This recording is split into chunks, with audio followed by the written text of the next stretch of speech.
for all of my songs, I like having double entendres and little jokes and jabs and little like. Definitely heard it in There's there. a lot of fun ones. I mean, ADHD without the D, that's freaking hilarious. That And that's like very probably hilarious. my favorite line that I've ever written in my life. It's the new hit list on 102.7 Kiss FM. I'm Kayla. I have Madisyn Shipman here. Hi. Hello. How are you? I'm great. How are you? Let's talk about the outfit.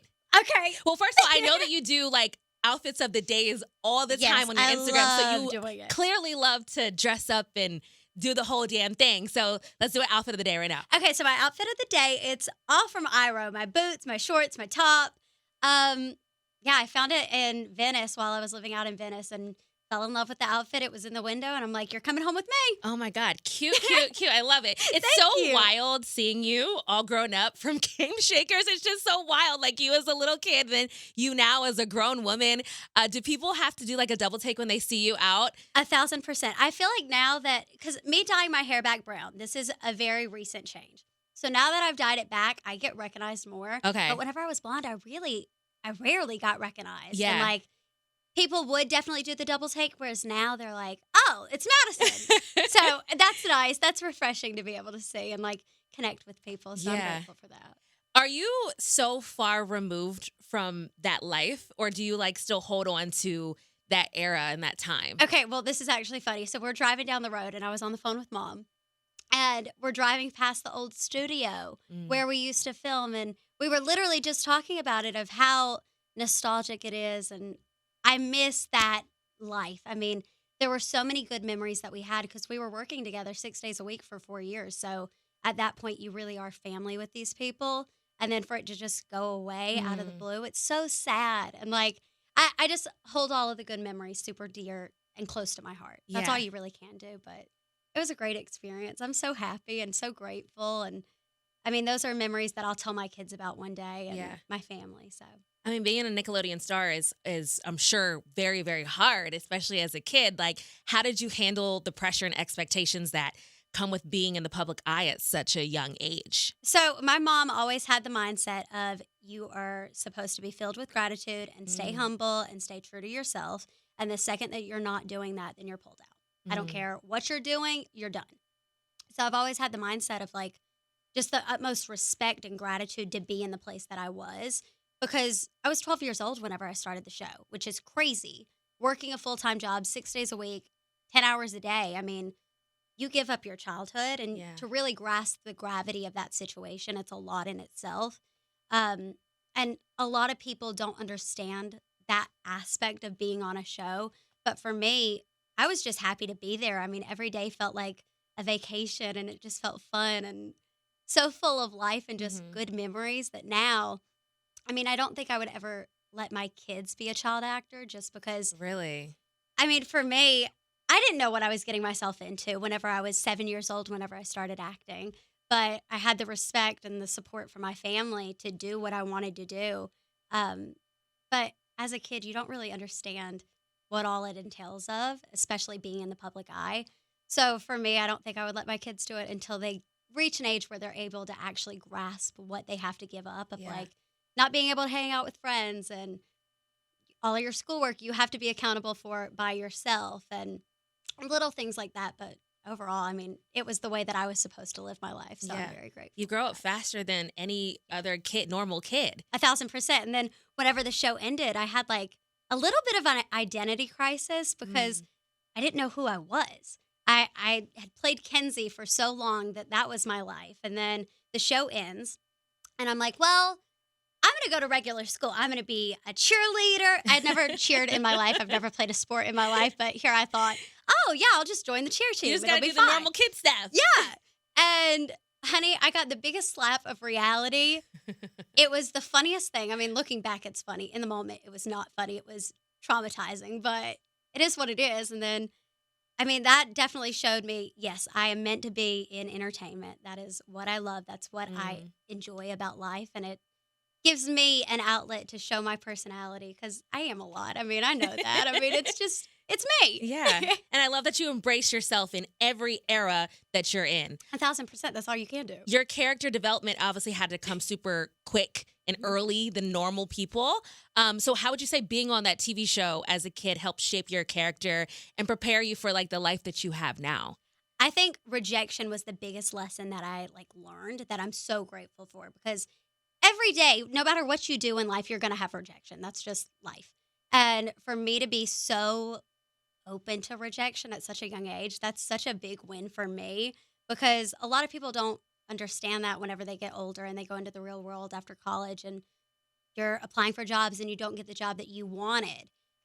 So for me, rejection was a big thing that I learned that I'm very grateful for, because now I welcome it with open arms. And I'm like, well, you have to have a no to get a yes. So it is what it is. You have some tough skin. Yeah. Well, speaking of tough skin, I know you have, like I said, you are very open about your life and how you were in Playboy.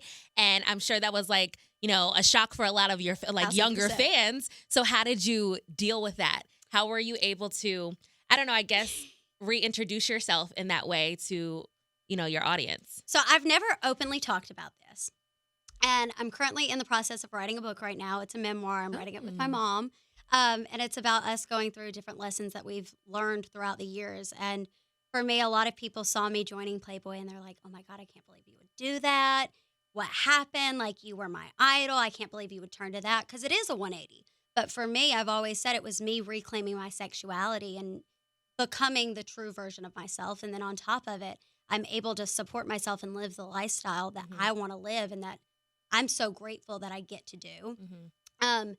So in this book, I'm really going through what the actual story was behind me joining, because a lot of people have their own expectations or thoughts towards it, and that's fine. I mean, not everyone's going to agree with everything you do in life, and that's fine. But for me, I live my life for me. At the end of the day, I have to sleep with myself at night, and I have to make sure that I'm of calm mind and calm spirit. So for me, I'm happy with what I do. I love it. I feel great. I'm happy. I'm confident. I'm sexy.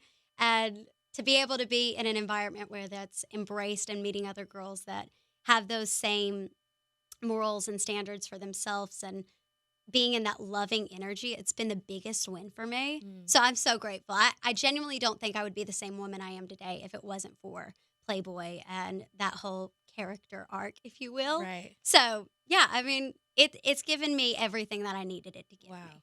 Well, what did it take to get to that point? Because, I mean, I feel like hearing people say stuff on social media and maybe being in your comments and saying negative things, I mean, that would affect anybody, even like the strongest person, the most confident person. Honey, the loudest boos come from the cheapest seats. Okay. And that is what I live by. There are going to be haters everywhere. But honestly, they're still leaving a comment. So, I mean, thanks for the engagement. You're watching me, okay? Thanks. That's all you really can do. I mean, I will say, growing up in the spotlight and having a platform on social media at such a young age, it's kind of given me the mindset of, okay, and if you don't agree with it, then unfollow. You don't have to be commenting. So I've kind of had that mindset my whole life, and now I kind of love the hate. I mean, if that makes sense. It fuels you. It does. It makes you want to go I'm harder. prove you wrong. Absolutely. If you want to have that thought about me, then fine. But, I mean, that's not me. And anyone who's in my circle knows my character, and I know my character, and a lot of the times that's not true. So, yeah. So what has this whole experience taught you about self-confidence and owning your identity? And then what advice would you give to somebody who wants to do the same thing, but maybe a little bit nervous about what other people think? Find your core group of people and find the people that support you and love you for you. That is the biggest piece of advice that I can give you. For me, I mean, whenever I decided to join Playboy, my family was so open about it, and we still are open about it. I mean, I think that's the biggest key in all of this. If you try to keep it a secret and you're ashamed of it, then you're going to have that perception for yourself, and you're going to live a life full of shame. So for me, I've always been so open and confident about it, and knowing that I have my family's support, that's fueled me even more, because if I have anything that comes up, I know I can talk to them candidly and there's no judgment. So that's been something that I highly recommend to anyone that I talk to that wants to go down that path of just find what makes you happy and find the people who support you for you. I love that. Yeah. Well, now, I mean, you are going full force into this music thing. I know. Which crazy. is another, so acting, we have Playboy, now we have music, and I love that you are dipping and dabbing into every era that you want to dip and dab into. Yeah, it makes it fun. Is it scary? because the music industry can be very, very brutal. 1,000%. What are your hesitations getting into this realm? I think this is just the honest answer. The nerves of like putting all of this effort and like your heart into these songs. Because for me, I write from personal experience. So all of these are like my therapy sessions. I mean, it is what it is. So for me, like putting my heart out on the line and then it not being recepted by people or like having the support that I wanted it to have. That's always the scariest thing. But I mean, at the same time, it kind of fuels me to keep going because you're not going to be great from the first thing that you put out. That's just not how life works. So for me, I've been doing music behind the scenes since I was 9. Wow. And just never released anything because I was so scared. I was so scared of the rejection and it not going anywhere and it all being for a waste. But now I have the mindset of, well, even if it doesn't go anywhere, I got something out of it. Right. It was my therapy. It helped me heal. It helped me grow as a person. So now I'm living my life for me and I'm so happy and like so grateful. And just this whole music experience has really made me step into my own as a woman in the sense of past relationships. I've kind of been shut out specifically with Tic-Tac-Toe. I mean, this was written about a relationship that I was in for 2.5 years with a guy who was a professional athlete. And on the outside, you would have perceived that the relationship was great. But behind the scenes, he was cheating on me the whole time and had his own issues with drugs and alcohol and that whole life. And in the beginning, I kept thinking, oh, it's going to get better. It's going to get better. And then it never did get better. So for Tic-Tac-Toe, it was kind of just this whole process of learning that some people are going to play games in life, but you have to take the control and become the game master. So now I'm like, honey, you thought you were playing tic-tac-toe? Well, honey, I'm the pro. Oh, I'll so show get you. used to it. So, I mean, that's how it's kind of been with music my whole life. And now the fact that I get to do it with such a great team around me has been the biggest blessing. And I mean, whenever I wrote Tic-Tac-Toe a year ago, I'm not that same person that I was whenever I was in that session writing it. And now seeing myself grow into the person that I wanted to be, it is the biggest reward ever. And I'm so happy and so grateful. This song was birthed out of a heartbreak. Yes. So how did it feel writing it down and letting it heal you? Honestly, this song started off as a joke, a complete joke. I had done like 3 other sessions with this new team. And they knew the whole experience with Noah, the guy that I was in the relationship with. And we kind of just joked about it. And I'm like, yeah, he was playing games the whole time. And little did he know, I mean, I was just the game master. And it just started as a joke. And then Jack, this new writer, came in and he's like, that's hilarious. Like, let's run with it.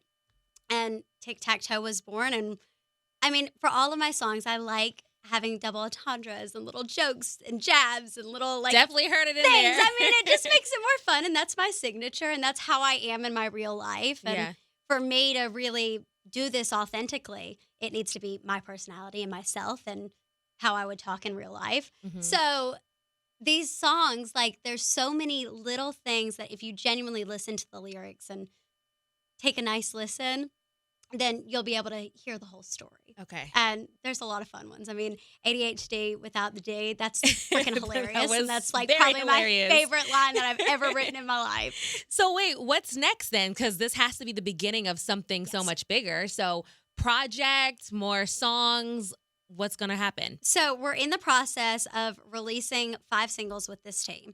So I started working with this new team. It's called 9 a.m. And they work with like Bruno Mars and Teddy Swim. So already a huge blessing that I was able to work with them. And now we're doing these 5 songs. Tic-Tac-Toe was the first one to be released. So we've got 4 more that are going to be released. And then I'm writing a book. So that's crazy. And then I hope for the next year that I'll be on tour. That's like my end goal. A lot of stuff going on. A lot of stuff, but it's all good stuff. And it's all happy stuff. And if you live your life doing what you love, then it never feels like work. So all of these, it just feels like a heyday. I mean, I'm so happy to get to do what I love for a living. I know sometimes when artists change their style or their hair, it's because of this new era. Yeah. So you going darker with your hair, is that because it's fall, or is it because it has something to do with your musical era? I mean, hair holds memories. So I was like, well, there were a lot of things that went into me cutting my hair and dyeing it back dark. I started like doing PRP and like different hair treatments because I had a lot of hair loss from extension use for 8 years. So whenever I started doing this, they're like, you need to take out the extensions. And I'm like, oh my God, I'm going to be naked. Like, I can't not have my extensions. And then I took them out and I'm like, well, if I'm taking them out, I might as well just chop it all off and like just completely start fresh and like just bring in new energy. And now that I've done it, I'm so happy. And I'm like, I should have done this sooner. Yeah. I feel so much more confident about myself. And like, I walk down the street and I'm like, oh, I look good. You do, girl.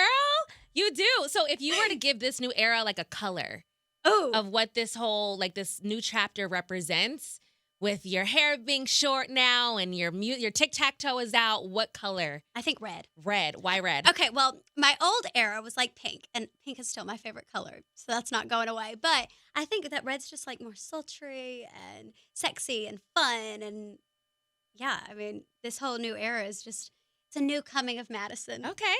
So to the people that are just now getting introduced to you and your music, hearing you for the first time, what do you want them to know about you and your music? My music is an extension of me. So everything that you hear is coming directly from my heart. And I hope that it helps you heal from a past breakup or a situation that you're in and that you gain a lesson like I did from writing these songs. Okay. So this is a new hit list. And before I let you go, we like spotlighting new artists and new songs that people don't know about. So is there somebody on your playlist that's up and coming that you would like to shout out? 1,000% Audrey Hobart. Ooh! I freaking love her. She is a true gem. Her music just emulates the true meaning of being like a girl and just being crazy and fun and carefree and just truly authentically yourself.